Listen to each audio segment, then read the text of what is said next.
اس کا نتیجہ ایک ہی نظر آتا ہے، اور وہ یہ ہے کہ پی ٹی آئی کی قانونی حیثیت جو ہے وہ مخدوش ہو جائے گی، اور پی ٹی آئی شاید پی ٹی آئی کو ڈی لسٹ نہ کرنا پڑ جائے، کیونکہ وہ قانونی تقاضا جو انٹرا پارٹی الیکشن کا ہے وہ یہ پورا نہیں کر رہے۔ اور یہ محض ایک پی ٹی آئی کا معاملہ نہیں ہے، ہماری تمام جماعتوں میں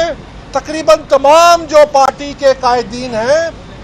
وہ بلا مقابلہ منتخب ہوتے ہیں اور پھر جمہوریت کے علمبردار بھی بنتے ہیں۔ مجھے آپ بتائیے کہ دنیا کی کسی بھی جمہوریت میں آپ بتائیے کہ تمام لیڈران بلا مقابلہ کیسے منتخب ہوتے ہیں۔ میں نے آج الیکشن کمیشن کے سامنے یہ رکھا کہ برطانیہ جو مدر آف پارلیمنٹری ڈیموکریسی ہے، مارگریٹ تھیچر ان کی مضبوط ترین کامیاب ترین تیسری دفعہ وزیر اعظم بنی، 2/3 میجورٹی کے ساتھ بنی، ان کو اپنی جماعت نے پاپولر مینڈیٹ کے ہوتے ہوئے پارلیمانی پارٹی نے ان کو ہٹا دیا وزیر اعظمی سے اور ایک نیا لیڈر آف دا ہاؤس منتخب کیا۔ یہ بنیاد ہے، ہم نے یہ کہا کہ جب تک جمہوریت کی بنیاد انٹرا پارٹی الیکشن ہے وہ نہیں قائم ہوگی، اس پہ جمہوری عمارت قائم ہو ہی نہیں سکتی۔ میں نے پہلے بھی مثال دی کہ فرانس میں ان کی جو پاپولر ترین لیڈر ہیں، جس کو تمام لوگ سرویز کہتے تھے کہ وہ صدارتی الیکشن جیت جائیں گی، انہوں نے 4.5 ملین یوروز غیر قانونی فنڈنگ لی،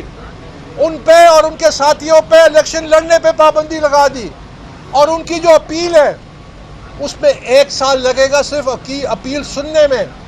رومانیہ میں 2 پاپولر ترین لیڈر جو ہیں ان پہ پابندی لگ گئی ہے سپریم کورٹ کے ذریعے کہ آپ الیکشن نہیں لڑ سکتے۔ الزام تھا کہ جو الیکشن ہوئے ہیں اس میں روس نے مداخلت کی ہے سوشل میڈیا کے ذریعے، انہوں نے الیکشن کو ہی خارج کر دیا، اس لیے کہ قانون نافذ ہوتا ہے۔ صرف یہ چیز نہیں ہوتی کہ کون پاپولر ہے، کون سی پارٹی زیادہ پاپولر ہے، فیصلہ ہوتا ہے کہ قانون پہ عمل درآمد لانا ہے، تبھی جمہوریت آئے گی۔ جس ملک میں قانون نہیں ہے وہ جمہوریت نہیں ہو سکتی۔ یہی ہمارا مدعا ہے کہ اگر الیکشن کمیشن جو ہے اگر یہ نہیں چاہتے ہیں عدالتی راستہ اختیار کرے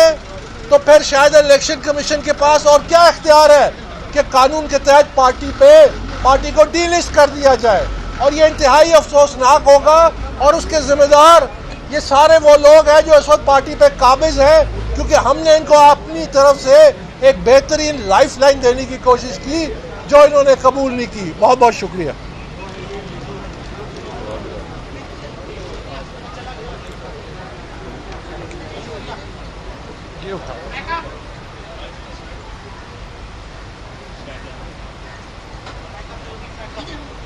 کہ وہ گدھوں کے قبضے میں ہے، یہ پی ٹی آئی پہ جو گھسبیٹھیے ہیں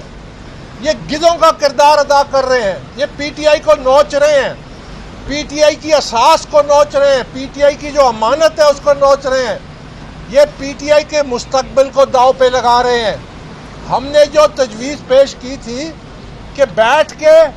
ایک انٹرا پارٹی الیکشن کرانے کے لیے ایک عملی طور پہ اقدامات کیے جائیں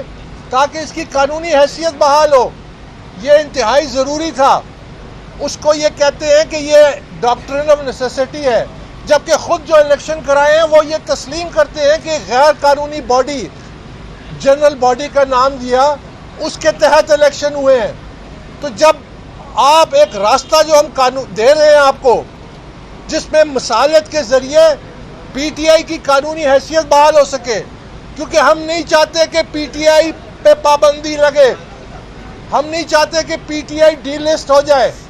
لیکن جس راستے پہ یہ چل رہے ہیں، جس راستے پہ یہ عمل پیرا ہے، اس کا نتیجہ ایک ہی نظر آتا ہے، اور وہ یہ ہے کہ پی ٹی آئی کی قانونی حیثیت جو ہے وہ مخدوش ہو جائے گی،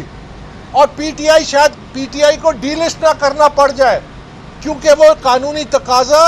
جو انٹرا پارٹی الیکشن کا ہے وہ یہ پورا نہیں کر رہے۔ اور یہ محض ایک پی ٹی آئی کا معاملہ نہیں ہے، ہماری تمام جماعتوں میں تقریباً تمام جو پارٹی کے قائدین ہیں وہ بلا مقابلہ منتخب ہوتے ہیں